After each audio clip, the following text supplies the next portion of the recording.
English कैसे पढ़ना सीखें, इंग्लिश की किताब कैसे पढ़ें, कैसे हम अंग्रेज़ी की रीडिंग करना सीखें, अंग्रेज़ी के जो सेंटेंसेस होते हैं उनको हम कैसे पढ़ें। तो जैसे कि मैंने आपको पिछले वीडियोस में भी बताया है कि इंग्लिश पढ़ना एक दिन का काम नहीं है। आप चाहते हैं कि हम एक ही दिन में इंग्लिश की किताब पढ़ना सीख जाएं, ऐसा नहीं होता है। धीरे धीरे करके, मतलब आपको इस पर रोज़ काम करना पड़ेगा, कंटिन्यू आपको रीडिंग करनी पड़ेगी। चाहे आप रोज़ करें, थोड़ा सा समय दें लेकिन रोज़ करें। ये बहुत ज़रूरी है कि कंटिन्यू एक प्रोसेस होना चाहिए आपके पास कि रोज़ाना आप इसकी इंग्लिश पढ़ने का अभ्यास करें, इंग्लिश पढ़ने की प्रैक्टिस करें। तो यहाँ पर जो मैं वीडियोस ला रही हूँ उसी के ऊपर है। जैसे कि आज भी मैंने यहाँ पर एक शॉर्ट स्टोरी ली है, तो मैं सबसे पहले इसको रीडिंग करूँगी इसकी, और उसके बाद हम इसका हिंदी में ट्रांसलेशन भी करेंगे। जैसे कि आप चाहते हैं कि मैं हिंदी में भी समझाऊं, ताकि वो आपको और अच्छी तरह, जो भी पैसेज, पैराग्राफ या जो भी स्टोरी मैं लूँ वो आपको अच्छी तरीके से समझ में आ जाएंगे। तो यहाँ पर आपकी वोकैबुलरी भी इम्प्रूव होने वाली है, इंग्लिश के वर्ड मीनिंग का कलेक्शन भी आपके पास रहने वाला है। तो बस आपको करना कुछ नहीं है, आपको ध्यान से सुनना है और उसके बाद वैसे ही आपको पढ़ने की कोशिश करनी है। और ये आपको रोज़ाना डेली आपको इसकी प्रैक्टिस करनी है, तब ही जाके आपको अपने अंदर इम्प्रूवमेंट दिखेगा, कोई सुधार दिखेगा। तो चलिए शुरू करते हैं। अगर आपका कोई सजेशन और सुझाव हो तो प्लीज़ आप नीचे कमेंट बॉक्स में लिखकर ज़रूर बताएं। जैसा भी आपको आता है वैसा आप लिखें, लेकिन बताएं ज़रूर कि आगे मुझे और किस तरीके से आपको इंग्लिश रीडिंग के ऊपर किस तरीके से मैं और स्टोरी दे पाऊँ। तो वो आप मुझे अपने सुझाव कमेंट में ज़रूर दें। तो चलिए शुरू करते हैं। स्टोरी का क्या नाम है? Never give up. तो यहाँ पर सबसे पहले मैं इसको पढ़ने वाली हूँ, इसको रीड करने वाली हूँ। तो चलिए ध्यान से सुने और आप भी पढ़ने की कोशिश करिएगा। बाद में इसको पॉज करके, रोक कर वीडियो, फिर आप पढ़ने की प्रैक्टिस ज़रूर करें। Never give up, never give up. One day, a farmer's donkey fell down into a well. The animal cried piteously for hours as the farmer tried to figure out what to do. Finally, he decided the animal was old and the well needed to be covered up.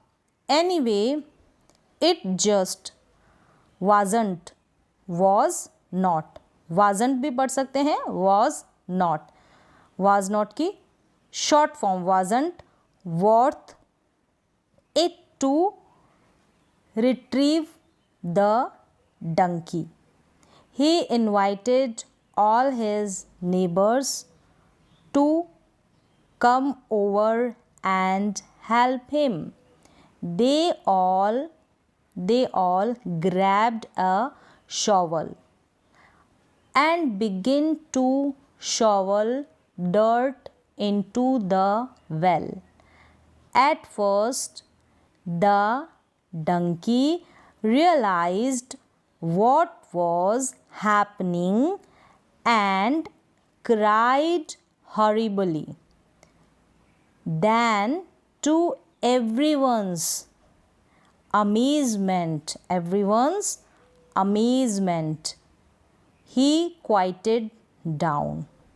Then, to everyone's amazement, he quieted down. A few shovel loads later, the farmer finally looked down the well and was astonished at what he saw. With every shovel of dirt that fell on his back. The donkey was doing something amazing.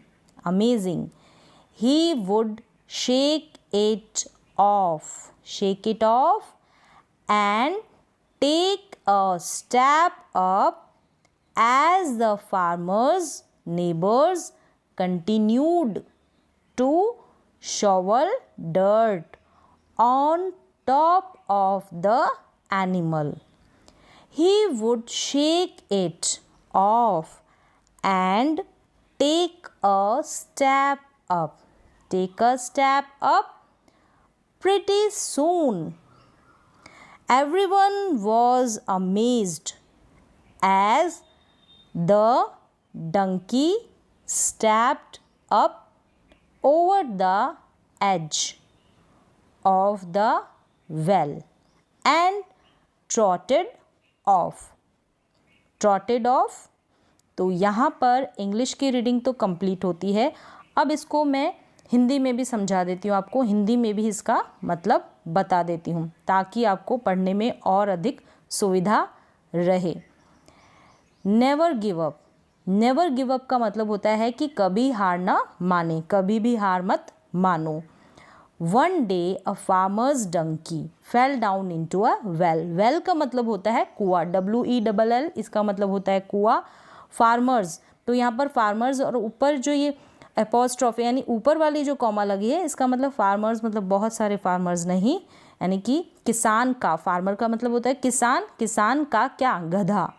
Fell down नीचे गिर जाना, और one day एक दिन क्या होता है कि किसान का जो गधा होता है वो नीचे किस में गिर जाता है, कुएं में गिर जाता है। The animal cried piteously for hours as the farmer tried to figure out what to do. The animals cried मतलब चीखना, चिल्लाता है, चीखता है कि पिटियसली दयनीय ढंग से, मतलब दया के भाव से कि कोई उसके ऊपर दया दिखा दे कई घंटों तक, for hours.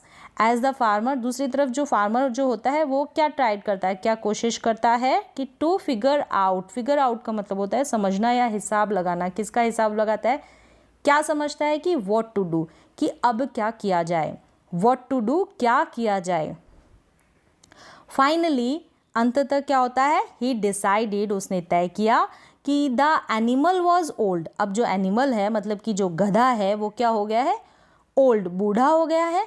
And the well needed, well जो क्या है, कुआं, कुएं को क्या ज़रूरत है, नीड का मतलब होता है ज़रूरत। क्या ज़रूरत थी कि to be covered up anyway, कि इसको ढका जाए। It just wasn't worth it to retrieve the donkey, मतलब कि इसकी कोई कीमत तो है नहीं। वर्थ मतलब कीमत या लायक, ये किसी के लायक तो है नहीं ताकि इसको बचाया जाए। क्यों इसको बचाया जाए, किसी के लायक तो है नहीं, ये कीमती भी नहीं है।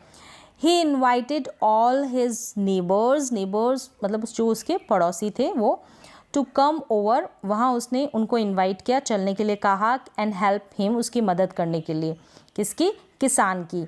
दे ऑल ग्रैब्ड मतलब पकड़ना, ग्रैब पकड़ा, क्या पकड़ा, शॉवल होता है फावड़ा, मिट्टी खोदने का जो फावड़ा होता है उसको बोलते हैं इंग्लिश में शॉवल उठाकर वो चल दिए, शॉवल को पकड़ा। And begin to shovel dirt into the well. अब क्या किया, शॉवल से जो डर्ट थी यानी कि जो मिट्टी थी उस मिट्टी को वेल के अंदर डालने लग गए। यानी कि वेल जो था कुएं को उनको भरना था और कुएं के अंदर गिरा हुआ था गधा। At first the donkey realised, पहले तो डंकी ने रियलाइज्ड मतलब महसूस किया कि व्हाट वाज हैपनिंग, कि क्या हो रहा है। एंड क्राइड हॉरिबली, और बड़े ही भयानक रूप में, मतलब कि डर से, डरावने रूप में वो क्या चीखने लगा। हॉरिबली मतलब डर के मारे, डर गया। Then to everyone's amazement he quieted down, तो सब लोग क्या हुए, आश्चर्यचकित हुए, ताज्जुब हुए, और फिर बाद में वो चुप हो गया, क्वाइट हो गया। A few shovel loads later the farmer finally look down the well, मतलब थोड़े से शोवल, फावड़े के अंदर थोड़ी सी मिट्टी भरने के बाद, डालने के बाद फार्मर ने लास्ट में जब देखा थोड़े डालने के बाद, मिट्टी थोड़ी सी डालने के बाद, तो क्या देखा कि डाउन द वेल के अंदर, कुएं के अंदर देखा, and was astonished at what he saw, जो भी उसने देखा, वॉट ही सो, क्या देखा उसने, उससे वो क्या हो गया, आश्चर्यचकित हो गया। एस्टोनिश्ड का मतलब होता है आश्चर्यचकित या अचंभित। तो यहाँ पर इस तरीके से जो मीनिंग्स आ रही है, आपकी इंग्लिश की वोकैबुलरी भी इम्प्रूव होगी। यहाँ पे आपको पता चल रहा है कि एस्टोनिश्ड का मतलब है आश्चर्यचकित या अचंभित। तो इस तरीके से आप नोट डाउन करके इनको याद भी कर सकते हैं, और साथ ही साथ वैसे भी आपको याद होगी अगर आप रिपीट करते हैं तो। आगे चलते हैं। And was astonished at what he saw, जो भी उसने देखा, वहाँ पर क्या देखा जिससे वो आश्चर्यचकित हो गया, जो भी उसने देखा उससे वो आश्चर्यचकित हो गया। With every shovel of dirt की that fell on his back, मतलब कि एवरी शोवल, प्रत्येक जो फावड़े के अंदर मिट्टी भर के जब उस कुएं के अंदर डाली जाती, dirt fail on his back, वो मिट्टी किसके ऊपर गिरती, बैक के ऊपर, किसकी, गधे की पीठ के ऊपर। The donkey was doing something amazing, अब डंकी कुछ अलग ही चीज़ कर रहा था।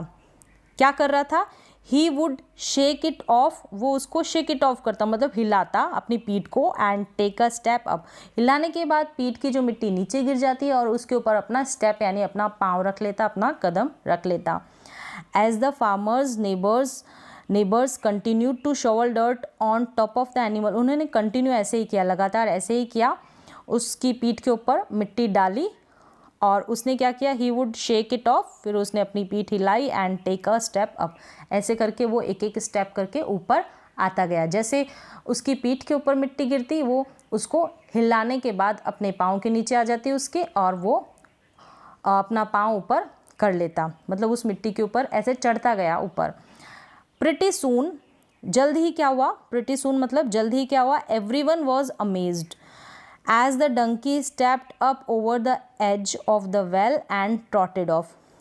Everyone was amazed. सब लोग क्या हो गए, हैरान हो गए, amazed हैरान हो गए। as the donkey stepped up over the edge, edge का मतलब होता है किनारा, किसका किनारा है यहाँ पर, वेल का, कुएं के किनारे आ गया, अपना स्टेप ऊपर रखा, ऊपर आने के बाद कुएं के किनारे यानी कुएं के ऊपर आके उससे हट गया, किनारे की तरफ आ गया, एंड ट्रॉटेड ऑफ, धीरे धीरे वहाँ से करके, ट्रॉटेड ऑफ, धीरे धीरे उसने कदम भरे और वहाँ से चला गया। तो यहाँ पर ये जो स्टोरी है ये भी कंप्लीट होती है। स्टोरी का नाम क्या था कि नेवर गिव अप, कि हमको कभी भी हार नहीं माननी चाहिए।